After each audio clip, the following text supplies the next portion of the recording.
Before you begin, remove the top cover, wireless module, and system board. Removal.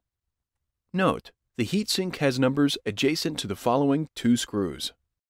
Remove the two 2mm P0 Phillips broadhead screws that secure the heatsink over the processor in numerical order.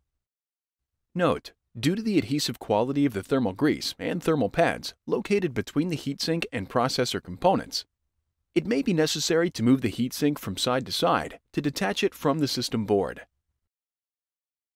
Remove the heatsink from the system board. Reverse this procedure to install the heatsink.